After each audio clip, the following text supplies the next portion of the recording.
Hello, my name is Kelly and thank you for joining me. Today, I'm going to be unboxing The Phantom, the card game, which is created and published by Lyck. The game is an officially licensed product of The Phantom. I actually didn't know much about The Phantom before this game. I had heard of the character, mainly thanks to the Billy Zane movie, which I've never seen, but I didn't know anything else about him. After doing a bit of research, though, I realized he is a really popular character worldwide. This was on Kickstarter and is the deluxe pledge, which includes the card game, the Sunday Artist Alternative Arts Pack, and the Skull Throne made out of cardboard. I received it in June of 2021, and I'm only now getting it unboxed. Terrible of me, I know. There was also an expansion kickstarted at the end of 2021 and sent to backers in 2022.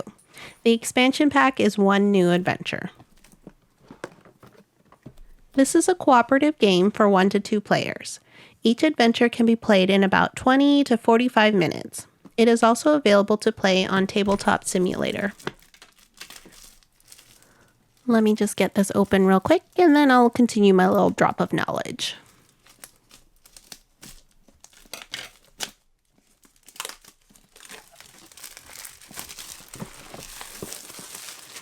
The Phantom was created by Lee Falk in 1936 as a comic strip character. Part of the Phantom's mystery is that people believe he is immortal, but he's actually completely human with no superpowers. The role is simply passed down from father to son throughout the years. His costume is purple, but in Scandinavia they used a blue costume, so this Kickstarter had the option of receiving the box cover showing either a blue or purple Phantom. As you can see, I went with the purple Phantom.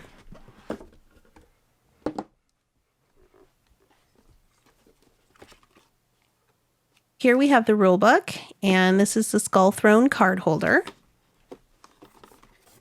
Appropriately named. I like the aged look. I think it's great that they have a card holder in here. Just makes it a little bit cleaner when playing the game. And here we have some punch boards with various tokens and the player mats that have fallen out. And I'm going to give that an A+ for ease of punching out. The print is a little off-center with this first punch board. So you can see here it's a little off-centered. That's definitely a bummer. I'm just taking a look at the printing on the second board. And it looks pretty good. And here's just some more of the tokens.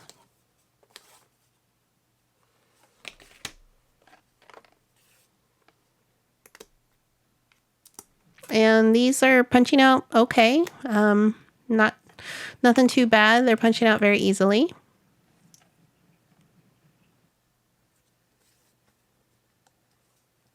Per usual, let me just clean out this box and I'll get it out of the way. And here's just some more cards, the token bag, more cards. Oh, and one of the little tokens. Ugh. Okay, this is gonna bother me. I'll go ahead and just put it off to the side and we'll just ignore it for now. Alrighty, these are the player mats for the Phantom and Diana, and they're called legend boards in the game. This is where the player deck goes, the injury deck, and here's a spot for the resource tokens that you have. I like that they give you the phases of the turn on the board so you can see it at a glance. That way you don't have to keep referring to the rule book if you forget, or to have a separate player aid. And everything's very simply laid out and compact, which is great. The board is double-sided, and I believe it's the same on each side. Yep, looks the same. Here's Diana's board, and it's laid out the same as the Phantom's. So this middle section of the legend board has the base action, and it's the same for both the Phantom and for Diana. And again, just the different phases.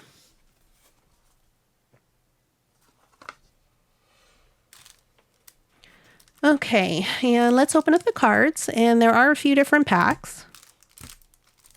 Let's go ahead and start with this one right here. Now, these rust-colored, kind of brown-orange ones are the lore cards. They get the story started and kind of explain what you will need to set up for the adventure. They also are achievement and loot cards.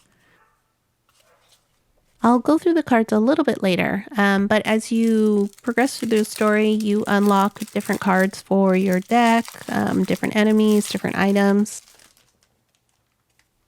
So this has some of the blue cards, the purple cards. The blue cards are player cards or injury cards. The purple cards are destiny cards, which I think are kind of like event cards that can progress the story. And let's open this other stack of cards. And apparently this one does not want to open up, so I have to pull out the big guns for this one.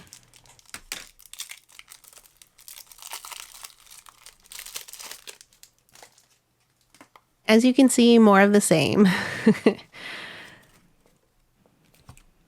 And let's get this little stack of cards. I'm not sure why this one's in a separate pack. These may be the alternative art cards. All right, and let's start going through some of these cards. Here's the achievements card, and if you complete certain objectives during the game, you can immediately add specific cards to your deck. And let's just see what else we have in the stack. What should I go through? Here's one of the lore cards. This particular one is for Diana's adventure. As you can see, it gives you a little flavor text and then what cards you'll need for the story for setup. These adventure decks are in a specific order and shouldn't be rearranged at all. And all of the cards have an icon and are numbered on the bottom, which is great. And this way you know what adventure it belongs to, which is really good for cleanup. We have Marksmanship, which is a test card. And we have Obstacle Course, which is also a test. Theoretical Exams, which is a test. And these test cards must be specific to Diana. I don't remember in the playthrough I watched. And the bottom section here will tell you what you need to do to resolve the card. This is a mission card, and each of the mission or objective cards have different difficulties. And so you can see on this side, the green is easy and normal difficulty, and the other side is red for heroic and mythic difficulty. Okie doke. And this is basic training, so just the next lore card. Fred. I believe all the art being used on the cards is from the comic book, so that was cool they were able to get permission. Oh, and here's the loot table for this adventure. Just some goodies you can get.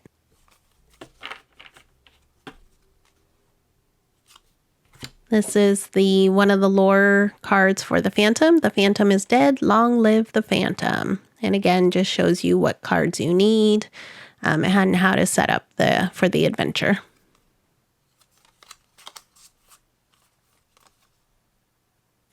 And that's Jake. He's an enemy human, has 4 health. We have Troubling Memories. And then his mission card.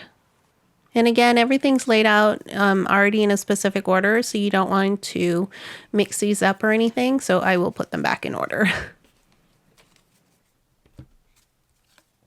Here's one of the injury cards. So you can see it says injury, and this is for flesh wound. If you have a total of 3 injury cards in play at the same time, you are knocked out.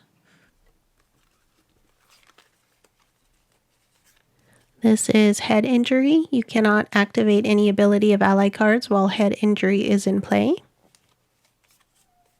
Shoulder injury. So you can see they all kind of have different effects, and they're all bad. An item card, Campfire, and Colt 45. Message from the Jungle Drums. As you can see, just a lot of different cards.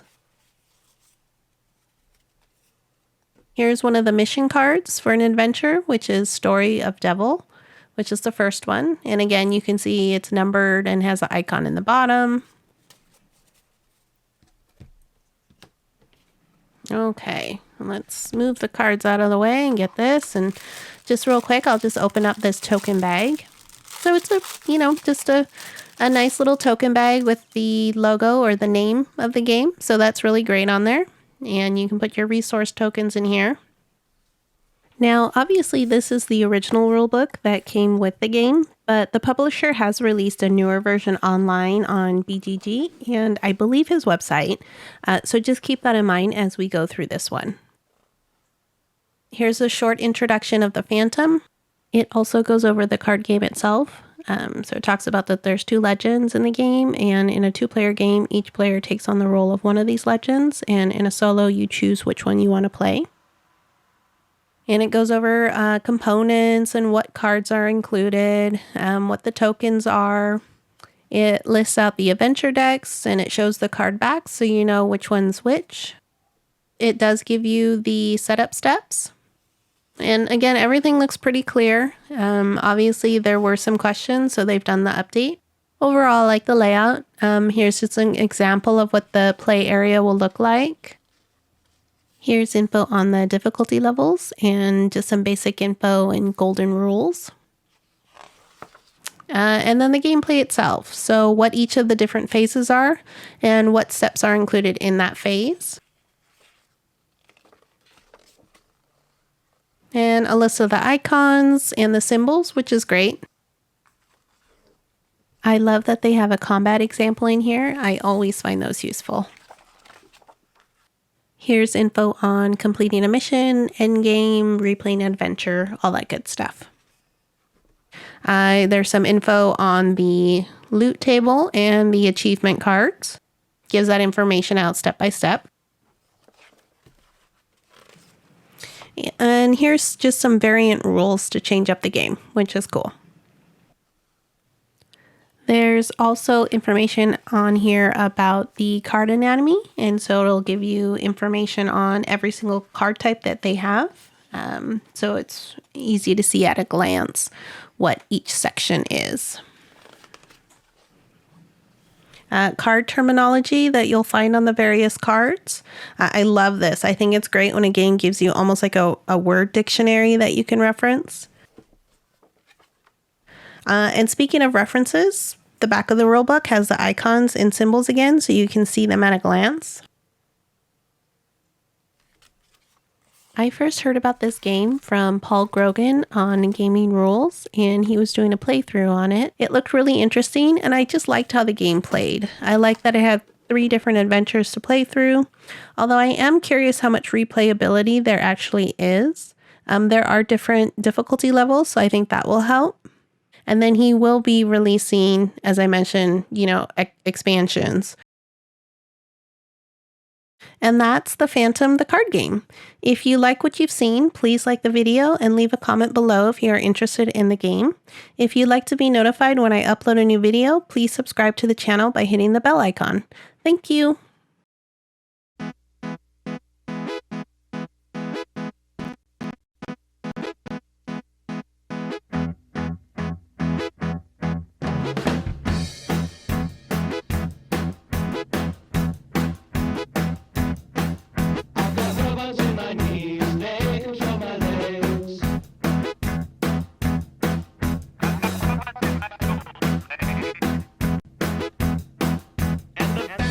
You didn't record any of it?